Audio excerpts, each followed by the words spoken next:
Salut tout le monde, j'espère que vous allez bien. Aujourd'hui dans cette nouvelle vidéo, on découvre ensemble le Asus Zenfone 3. Mais juste avant, j'aimerais vous parler de Videoblox. Videoblox, c'est la plateforme parfaite pour les personnes qui adorent faire des vidéos comme moi par exemple. C'est une énorme librairie de vidéos, de fichiers After Effects, libre de droit, pour faire des intros, pour télécharger des effets spéciaux, comme des billets qui tombent du ciel, ou des flammes qui montent, ou bien tout simplement pour faire des introductions à la Amazing Beast par exemple. Vous allez vraiment retrouver dessus des milliers de templates. Je l'utilise personnellement pour mes dernières vidéos, vous avez pu le remarquer d'ailleurs, et c'est pour ça que je voulais vous en parler dans cette vidéo. Si du coup Videoblox vous intéresse, vous retrouverez tous les liens dont vous aurez besoin dans la description, et vous allez même retrouver un lien pour avoir 50 $ de réduction sur un abonnement d'1 an. Donc n'hésitez pas, si vous aimez faire des vidéos, ça vaut vraiment le coup, je vous le conseille. Et puis sinon, revenons à ce petit Zenfone 3. Allez, c'est parti.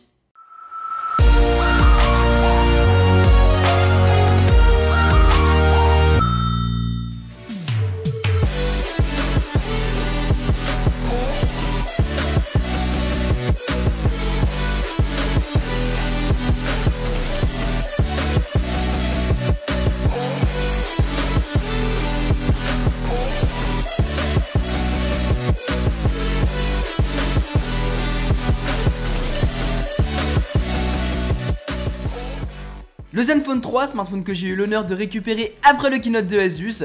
On a donc affaire au grand frère du Zenfone 2 que je vous ai présenté sur la chaîne d'ailleurs. Mais là on a une belle bête. Dans le package on va retrouver directement le smartphone qu'on va sortir via la petite languette juste ici. Il a l'air super beau, posons-le 15 secondes voir ce qu'on a dans le reste de la boîte. On va commencer par l'outil pour sortir sa carte SIM et les notices d'utilisation, la garantie et tout le tralala, mais bon ça nous intéresse pas.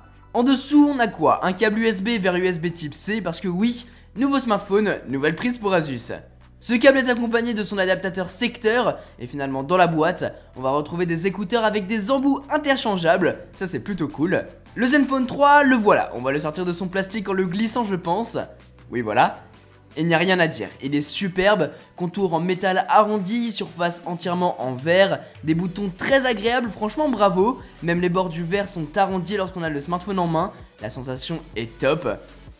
Sur le haut on va avoir la caméra avant et le haut-parleur. A droite on a donc ces fameux boutons que j'apprécie beaucoup, boutons de volume et d'allumage. Et de l'autre côté on a le slot pour la carte SIM. En bas on va retrouver la prise USB-C, les speakers et le micro, ainsi que sur le haut, la prise jack. Voilà, je pense qu'on a fait le tour, voyons un petit peu son système. On sait, Asus est réputé pour ne pas avoir la meilleure optimisation de son système d'exploitation, avec par exemple beaucoup d'applications préinstallées. Voyons ce qu'il nous réserve cette année. Commençons donc par configurer la langue qu'on va mettre sur notre smartphone, moi c'est en français. Puis on configure son réseau Wi-Fi, classique. On accepte les termes d'utilisation, on ajoute son compte Google. On accepte ensuite les services de Google. On peut maintenant choisir de configurer une empreinte digitale ou non, parce que oui cette année Asus revient avec son Zenfone 3 en offrant un capteur d'empreinte digitale au dos de son smartphone, capteur très efficace d'ailleurs. Ensuite on crée son compte Asus ou dans mon cas on se connecte, vous pouvez aussi bénéficier d'une offre 100 Go dans Google Drive si vous le souhaitez, moi je vais passer. Ah, ensuite on arrive sur ce panneau qui nous permet de configurer les applications qui vont être préinstallées sur le smartphone. Donc c'est pas con, du coup Skype, Snapchat, RATP, ce que j'utilise quoi. Ça évite d'avoir des applications inconnues qui nous bouffent de l'espace pour rien, donc on ne va jamais les utiliser. J'espère juste qu'elles ne sont pas toutes déjà installées sur le smartphone et on choisit juste celles qu'on veut voir apparaître sur l'écran d'accueil, mais bon. Une fois cette étape faite, nous voilà sur l'écran d'accueil, prêt à utiliser le smartphone. Longue configuration, mais on y est arrivé. Du coup les amis, je vous propose qu'on se retrouve très bientôt pour mon test de ce smartphone ainsi que mon avis sur l'utilisation de mon iPhone 7 Plus.